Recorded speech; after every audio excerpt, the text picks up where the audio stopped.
কাল ছিল লোকনাথ বাবার জন্মদিন, আর লোকনাথ বাবার জন্মদিন উপলক্ষে আমাদের বাড়িতে ছোট্ট করে পূজা করা হয়। লোকনাথ বাবার জন্মদিনের দিন আমরা কিভাবে ঠাকুরকে পূজা দিয়েছিলাম আর কি রান্না হয়েছিল সবকিছুই তোমাদের এই ভিডিওর মধ্যে শেয়ার করব। পুরো ভিডিওটা দেখতে থাকো। হাই, আমি অনন্যা। আজ আরো একটি নতুন ভিডিওতে ওয়েলকাম জানিয়ে ভিডিওটা শুরু করছি। যেহেতু লোকনাথ বাবার জন্মদিন, সেই উপলক্ষে আমাদের বাড়িতে নিরামিষ রান্না বান্না হচ্ছে। সকালবেলা মুড়ি খাবার জন্য আমি নিরামিষ আলু চচ্চড়িটা বানাবো। ঠাম্মা এদিকে আমাকে আলু আর লঙ্কাটা কেটে দিয়েছিল, আমি বেসিনের মধ্যে ধুয়ে নিলাম। এবার আলু চচ্চড়িটা বসিয়ে দেবো। কড়াইতে তেল দিয়ে দিয়েছি, এবার দেবো একটু জিরে। জিরে ফোড়নের তরকারি খেতে আমার দারুণ লাগে। তোমাদের কার কার আমার মতো জিরে ফোড়নের তরকারি খেতে ভালো লাগে কমেন্ট করে জানিও। এদিকে তেলটা গরম হয়ে গেছে, তারপর আমি কাঁচা লঙ্কাগুলো দিয়ে দিলাম। যেহেতু নিরামিষ তরকারি একটু বেশি করেই কাঁচা লঙ্কা দিয়েছি, যাতে ঝাল ঝাল হলে খেতে ভালো লাগে। লঙ্কাটা ভাজার পর আমি আলুগুলোও দিয়ে দিলাম। আলুটা একটু ভাজা হয়ে যাওয়ার পর এর মধ্যে দিয়ে দিয়েছিলাম নুন আর হলুদ দিয়ে একটু ভালো করে ভেজে নেওয়ার পর জল ঢেলে দিয়েছি। জলটা ফুটে গেলেই তৈরি হয়ে যাবে আলুর চচ্চড়ি। তারপর চলে আসলাম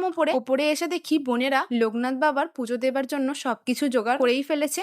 এদিকে ফলও কেটে রেখে দিয়েছে আর ফুলও সব রেডি করছে। ঠাকুরকে পড়াবে বলে ঠাকুরের আসনটা মুছে রেখে দিয়েছে। আমাদের দুটো লোকনাথ বাবা, একটা হলো পিকচার আর একটা হচ্ছে ছোট্ট মাটির। প্রতি বছর আমাদের এই লোকনাথ বাবার জন্মদিনের দিন বাড়িতে রান্না হয় পায়েস, শাকের তরকারি, খিচুড়ি, কিন্তু এই বছর সেটা হয়নি। খিচুড়ি পায়েস করা হয়নি। ছোট করেই ঠাকুরকে ফল দিয়ে সেবা দেওয়া হয়েছিল।